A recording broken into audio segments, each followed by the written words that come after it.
Hai, apa khabar para guru tuition? Memang kerja tuition ini adalah satu kerja yang boleh menjana pendapatan yang baik. Tetapi pada masa yang sama, ada yang fikir bahawa kerja ini memang mempunyai cabaran yang tertentu. Dan apabila kita mengalami cabaran dalam kerjaya ini, mungkin kita fikir kita nak give up. Mungkin kita nak buat kerja yang lain. Nah, saya tahu, faham perasaan sedemikian kerana saya sudah buat kerja ini lebih daripada 15 tahun dan saya sudah tengok banyak yang baik punya, yang kurang baik punya. Jadi harap video ini akan membantu anda untuk membuat keputusan yang baik tentang kerjaya ini, dan saya akan memberikan 6 poin tentang perkara ini. Mari kita bermula.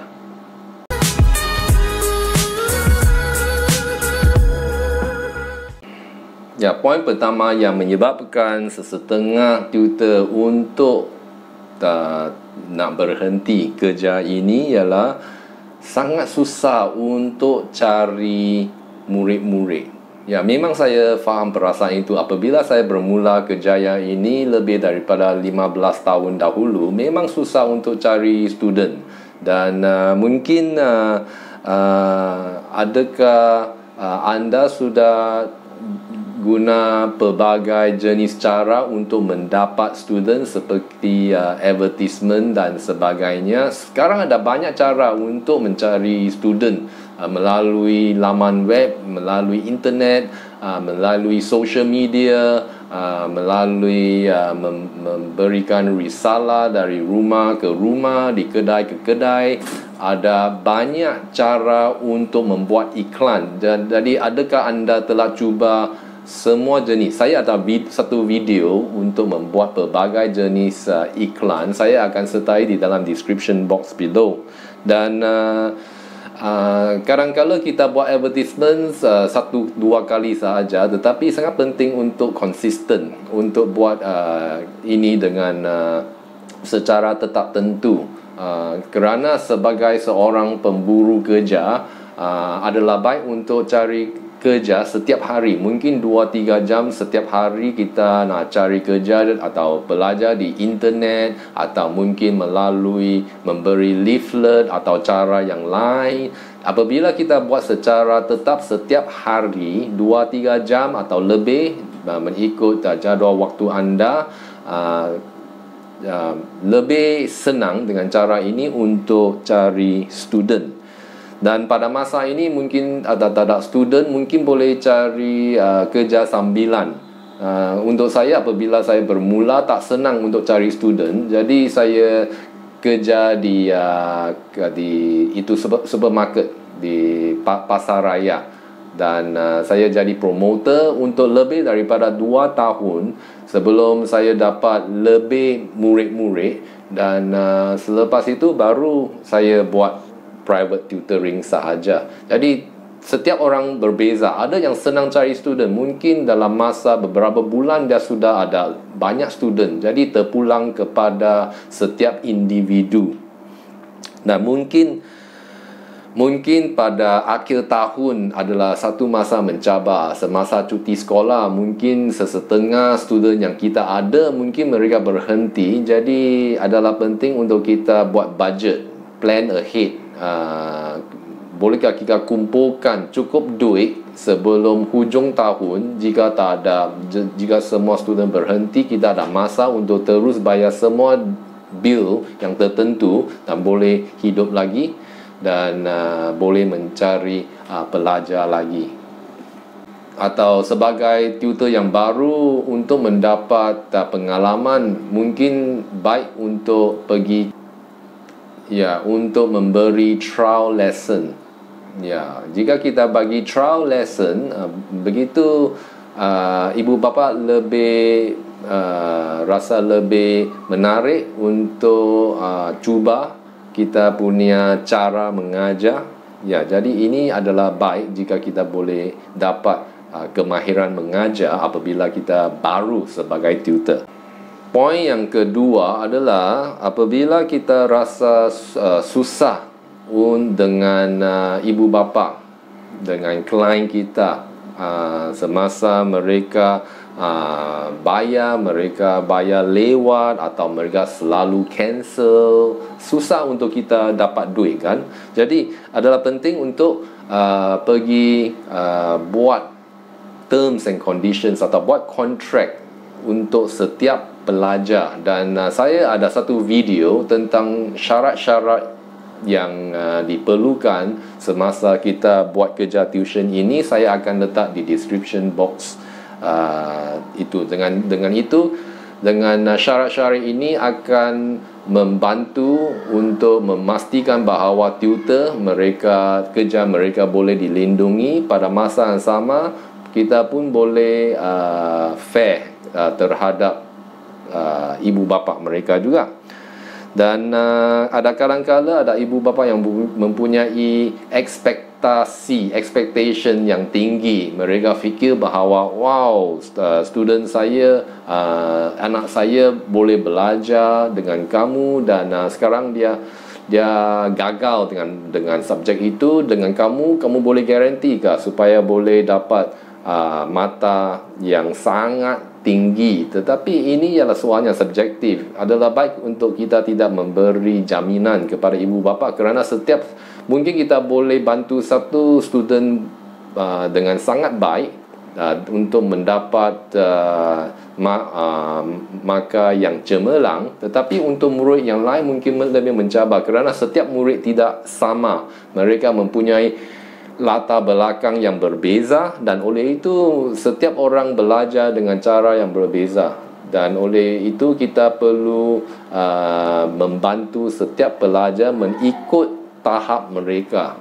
Dan yang penting kita cuba sedaya upaya untuk meningkatkan markah setiap pelajar. Dan pada masa yang sama kita tidak memberikan tekanan kepada diri sendiri apabila kita bagi jaminan, kerana ini sesuatu perkara yang subjektif, dan setiap murid memang tidak sama.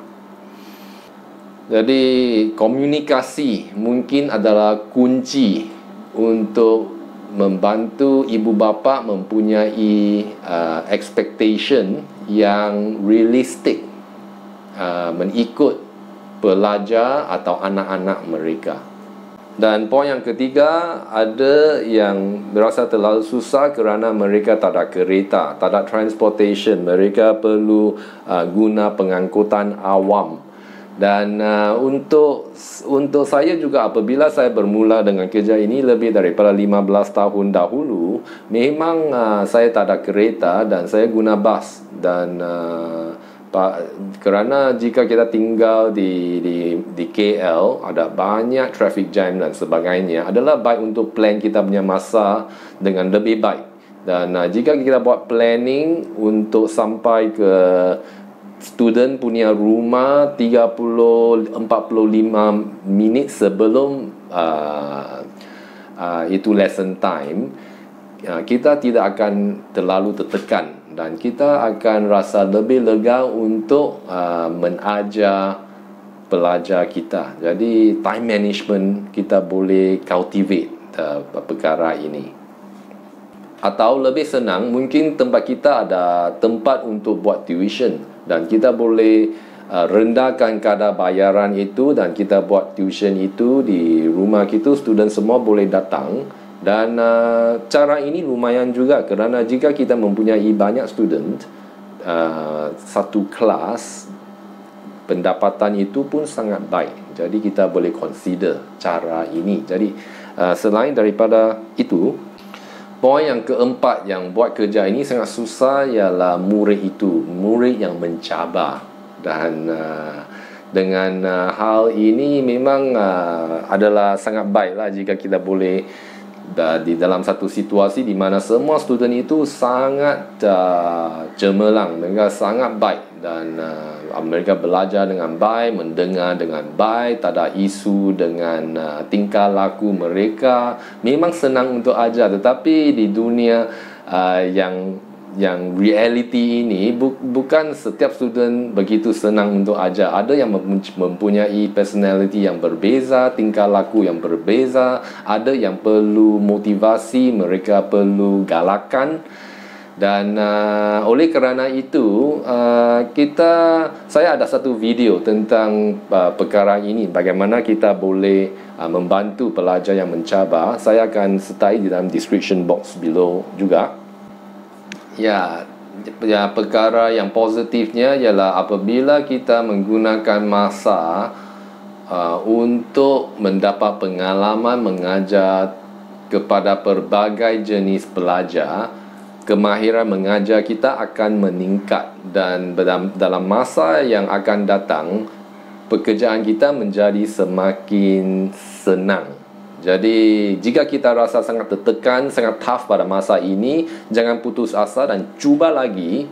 Dan apabila kita dapat lebih pengalaman, perkara ini akan menjadi semakin senang. So mungkin kita perlu teguhkan hati dan terus cuba lagi sehingga kita dapat membantu mereka.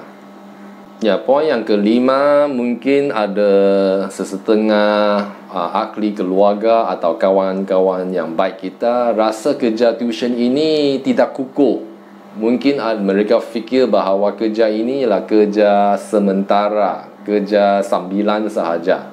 Tetapi kebenarannya ialah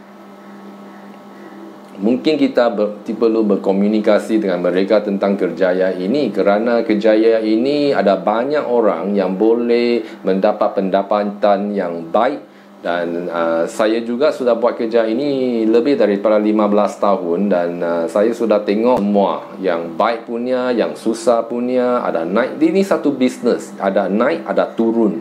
Dan oleh kerana itu saya pun perlu bayar bil-bil yang tertentu seperti semua orang. Tetapi saya rasa bahawa kerja ini memang stabil, dan kita boleh buat kerja ini untuk masa yang lama. Apabila kita mendapat lebih experience, kita akan menjadi semakin mahir dan kadar bayaran kita semakin meningkat juga.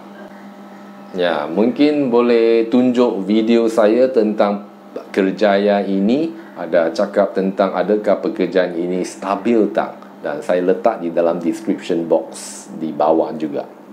Jika anda telah fikir dengan masa-masa tentang 5 poin yang saya sudah berikan tadi, harap boleh membantu anda mempunyai perspektif yang lebih menyeluruh tentang hal ini. Mungkin kamu telah buat kerja ini dan kamu fikir kerja ini memang saya tak minat. Mungkin masa bekerja ini tidak sesuai dengan saya, kerana mungkin perlu kerja malam kan, kerana semua student mereka pergi ke sekolah pada waktu pagi. Jadi kita rasa mungkin ini bukan kerja kita. Kita sudah try dan mungkin kita rasa bahawa ini tidak sesuai. Jadi mungkin itu ialah keputusan yang baik untuk mara ke depan. Dan satu situasi yang boleh membantu adalah berada di dalam, mungkin pergi ke pantai atau pergi ke gunung, sesuatu suasana yang agak sunyi, dan kita boleh merenung secara mendalam tentang poin ini. Jika tidak rasa ini bukan sesuai untuk saya nak buat kerja yang lain. Apakah kerja yang saya benar-benar minat, yang kamu ada passion punya? Jadi satu nasihat saja sebelum nak cuba bidang yang lain, sila pastikan bahawa anda mempunyai wang yang mencukupi sebelum berhenti, supaya boleh terus ada duit untuk hidup dengan senang sebelum pergi ke kerjaya yang baru. Jadi harap video ini boleh membantu anda untuk fikir dengan teliti tentang hal ini dan membuat keputusan yang baik untuk yang sesuai untuk anda. Jadi jika ada apa-apa poin yang saya belum cakap dalam video ini, sila beritahu di dalam comment box below. Dan sila like, subscribe dan share jika sudi, dan jumpa lagi pada video yang seterusnya. Bye bye.